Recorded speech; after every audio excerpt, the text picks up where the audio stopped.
kenapa di sini format ini, karena tadi saya udah bilang juga kan industri pertunjukan, festival musik kan udah mulai bagus ya. Jadi saya pribadi kayaknya pengen memberikan suatu hal yang baru supaya audiens itu dapat alternatif lagi, hal-hal yang baru, termasuk musisi-musisi. Jadi harapannya balik lagi konsep ini berhasil, jadi tren baru gitu. Jadi kalau orang bosan ke festival konser biasa, udah bosan sih, jangan goyang-goyang tuh bawa kamera ini. Harapannya. Untuk target audiensnya siapa sih Mas? Ya jadi kalau target audiens sih, kalau saya ranking itu pengennya memang keluarga muda. Jadi yang seperti yang disampaikan keluarga milenial lah. Jadi saya kayak profiling kayak saya gitu. Sama anak saya interest musiknya sama, habitnya sama, jadi bisa enjoy kontennya bersama-sama. Tapi nggak menutup juga ya segmennya hi-fi juga yang masih muda-muda. Mas, ini ide dari sejak kapan sih Mas akhirnya terrealisasi ini? Hah? Ide dari sejak kapan nih terrealisasi buat konser di...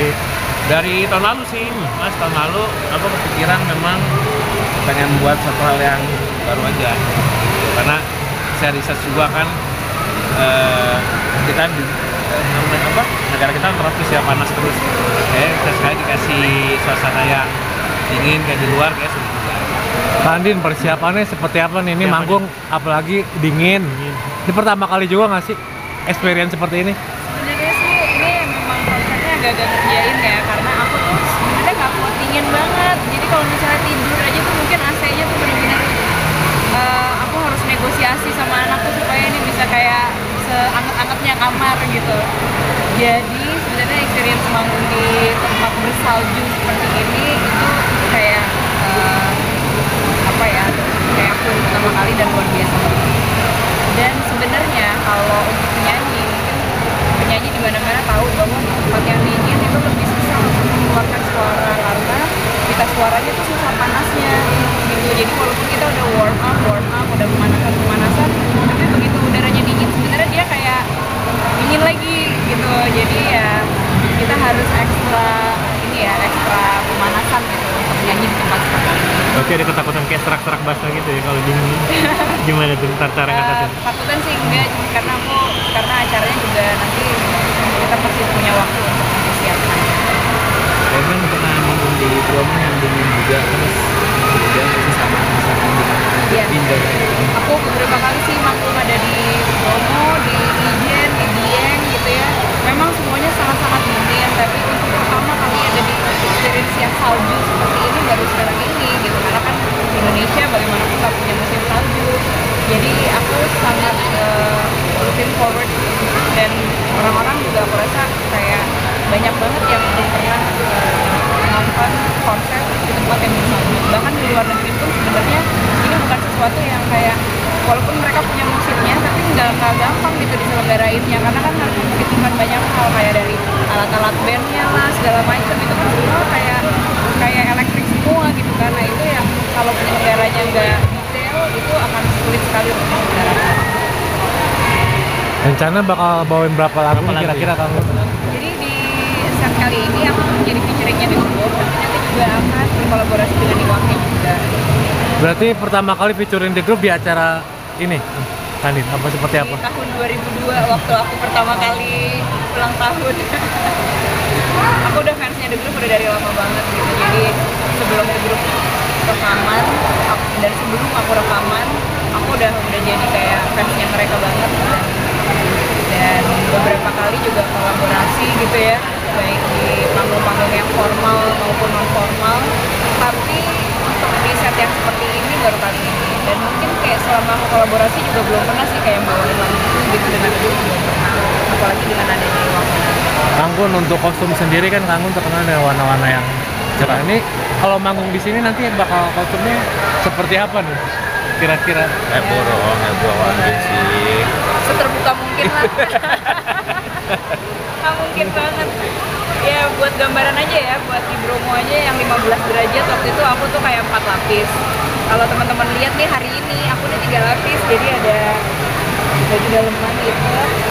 Terus ini wall, terus ada luaran lagi, ini 3 lapis. Bawahnya juga 3 lapis, ada stockingnya. 2 lapis, ada stockingnya, tapi yang berikutnya ada celana, dalamnya bulu-bulu gitu. Ini sekarang ini. nggak kuat dingin, jadi nanti juga aku akan setebal mungkin. Tapi harus fashionable mungkin juga. Nah, berarti nanti untuk tiketnya masing-masing performer itu beda-beda ya, dan penontonnya juga beda-beda. Ya kalau saya lihat data sih ada yang nonton 2 hari berturut-turut, ada juga gitu. Jadi ya tergantung audiens ya, ada juga ya saya nggak belum cek kalau 3-3 tapi yang 2 hari berturut-turut udah ada.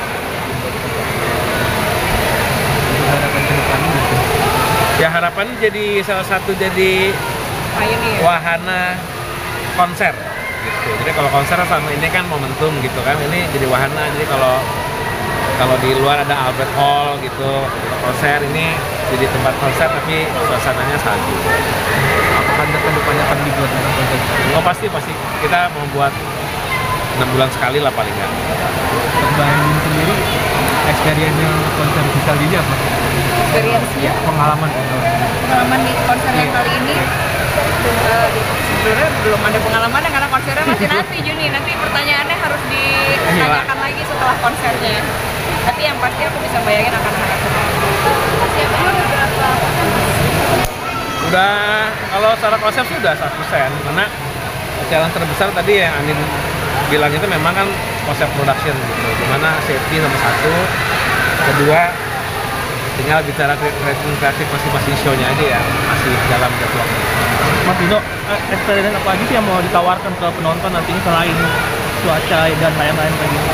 Ya pasti kalau saya kan memang kuatnya selama ini memang di konsep kreatif pertunjukannya ya. Kedua nanti ya coba, ya tadi kan salah satu sebenarnya tadi kita turunin itu tuh salah satu efek surprise yang nanti juga gitu ya, audiens bakal rasain juga. Mas, ekspektasinya seperti apa nih dari Mas Dino sendiri? Ekspektasinya Iya. Ekspektasinya show ini jadi top of mind buat yang datang, terus juga buat yang perform juga mendapatkan excitement yang baru, karena kan kayak Andin gitu pasti kan show juga sering gitu. Jadi harapannya buat show ini ada excitement yang baru gitu. Jadi kadang-kadang kalau excitement baru energinya beda gitu kan, semangatnya seru gitu. Jadi ya harapannya equilibriumnya, energinya semuanya dapat semua, ada penonton, artis, musisi, baik kita sebagai kreator atau promotor.